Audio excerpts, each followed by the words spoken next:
സാമ്പത്തിക പ്രതിസന്ധി പരിഹരിക്കാൻ പ്ലാൻ ബി ഇല്ലാതെ സംസ്ഥാന സർക്കാർ കോവിഡ് കാല സാമ്പത്തിക നിയന്ത്രണങ്ങൾ തുടരും. പിടിച്ചു നിൽക്കാൻ കൂടുതൽ പദ്ധതികളും വെട്ടിക്കുറയ്ക്കും. പ്രജിത് മോഹനൻ വിവരങ്ങളുമായി ചേരുന്നു. പ്രജിത്ത്, കടുത്ത സാമ്പത്തിക പ്രതിസന്ധി അതിൽ നിന്നും കരകയറാൻ സംസ്ഥാന സർക്കാരിന് ഒന്നും ചെയ്യാൻ കഴിയാതെ നിൽക്കുകയാണോ?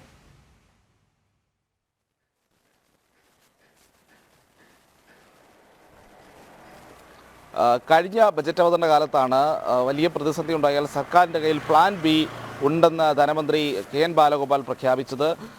അന്ന് മാധ്യമങ്ങളെല്ലാം ചോദിച്ചിരുന്നു എന്താണ് പ്ലാൻ ബി. അതിനുശേഷവും അദ്ദേഹത്തെ പിന്നീട് ഓരോ വട്ടം കാണുമ്പോഴും സംസ്ഥാനത്തിൻ്റെ സാമ്പത്തിക പ്രതിസന്ധി ഗുരുതരമാകുന്ന സാഹചര്യത്തിലെല്ലാം പ്ലാൻ ബി എന്താണെന്ന് മാധ്യമങ്ങൾ തുടർച്ചയായി ചോദിച്ചുകൊണ്ടിരുന്നു. ഇപ്പോൾ ഏതാണ്ട് അടുത്ത ബജറ്റ് കെ.എൻ. ബാലഗോപാലിൻ്റെ 4ാമത്തെ സമ്പൂർണ്ണ ബജറ്റിലേക്ക് എത്തി നിൽക്കുമ്പോഴും പ്ലാൻ ബി എന്താണെന്നുള്ള കാര്യം അദ്ദേഹം പോലും മറന്നുപോയിരിക്കുന്നു എന്നുള്ളതാണ് ഒരു സാഹചര്യം. അത്രയധികം രൂക്ഷമാണ് സംസ്ഥാനത്തിൻ്റെ സാമ്പത്തിക അവസ്ഥ എന്നുള്ളത്. അത് നമ്മൾ കഴിഞ്ഞ കുറേ കാലമായി നമ്മൾ കേട്ടുകൊണ്ടിരിക്കുന്നതാണ്. എന്തായാലും കൂടുതൽ നിയന്ത്രണങ്ങളിലേക്കാണ് സർക്കാർ കടക്കാൻ പോകുന്നത് എന്നുള്ളതാണ് ഈ ഘട്ടത്തിൽ പറയുന്നത്. കാരണം കഴിഞ്ഞ വർഷത്തെ ഈ സുപ്രീം കോടതിയുടെ മിസ്മാനേജ്മെൻറ്റ് പരാമർശവും സംസ്ഥാനത്തെ സാമ്പത്തിക മിസ്മാനേജ്മെൻ്റ് ആണെന്ന സുപ്രീം കോടതിയുടെ വിമർശനമുണ്ടായിരുന്നു. ഒപ്പം മറ്റ് ക്ഷേമ പെൻഷനുകൾ പോലെയുള്ളവ മുടങ്ങുന്ന സാഹചര്യം ഉണ്ടായിരുന്നു. എന്നിട്ട് പോലും സർക്കാരിന് ഈ ദൂർത്ത് കുറയ്ക്കുന്ന ഒരു സമീപനത്തിലേക്ക് പോകാൻ സർക്കാർ തയ്യാറായിരുന്നില്ല. പദ്ധതി വിഹിതമാക്കമുള്ള കാര്യങ്ങൾ വെട്ടിക്കുറച്ചായിരുന്നു സർക്കാർ ഈ രീതിയിൽ ധനപ്രതിസന്ധിയിൽ എന്തെങ്കിലുമൊക്കെ നടപടി എടുത്തത് എന്നുള്ളതാണ്.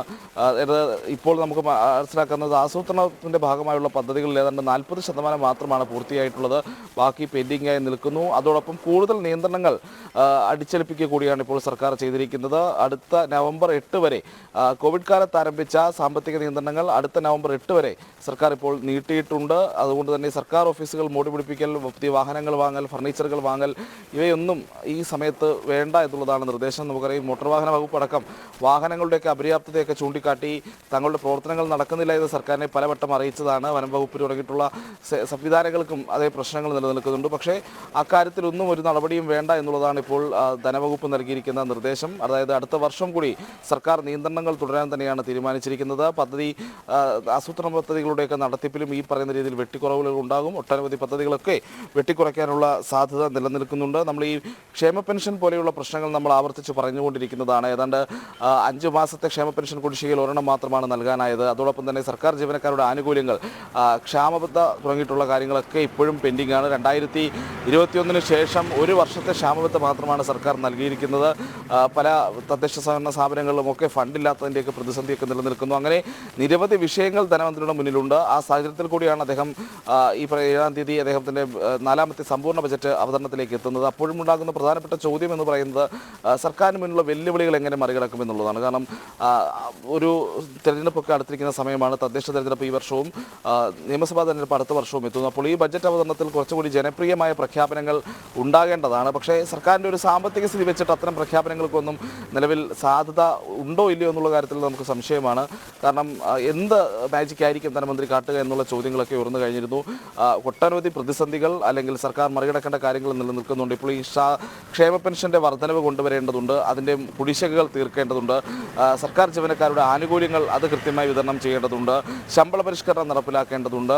ഈ എതിർക്കപ്പെടുന്ന പങ്കാളിത്ത പെൻഷന് പകരമായ ഒരു ബദൽ പെൻഷൻ സംവിധാനം കൊണ്ടുവരേണ്ടതുണ്ട്. ഒപ്പം തന്നെ വയനാട് പുനരധിവാസം പോലെയുള്ള പ്രശ്നങ്ങൾ നിലനിൽക്കുന്നു. ഈ സാഹചര്യത്തിൽ സർക്കാർ ഏത് രീതിയിൽ പണം കണ്ടെത്തും, ഏത് രീതിയിൽ ഈ ബജറ്റ് രൂപവൽക്കരിക്കും എന്നതൊക്കെയുള്ള കാര്യങ്ങൾ, സംശയങ്ങൾ, ആശങ്കകളൊക്കെ സംസ്ഥാനത്ത് നിലനിൽക്കുകയാണ്. എന്തായാലും സാമ്പത്തിക പ്രതിസന്ധിയിൽ കൂടുതൽ കർശനമായ നിയന്ത്രണങ്ങളുമായി മുന്നോട്ട് പോവുകയാണ് സർക്കാർ. കോവിഡ് കാല നിയന്ത്രണം ഒരു വർഷത്തേക്ക് കൂടി നീട്ടി. എന്താണ് അടുത്ത വർഷവും പ്രതീക്ഷിക്കേണ്ടത് എന്നുള്ള കാര്യത്തിൽ സർക്കാർ വ്യക്തത നൽകിയിട്ടുണ്ട്.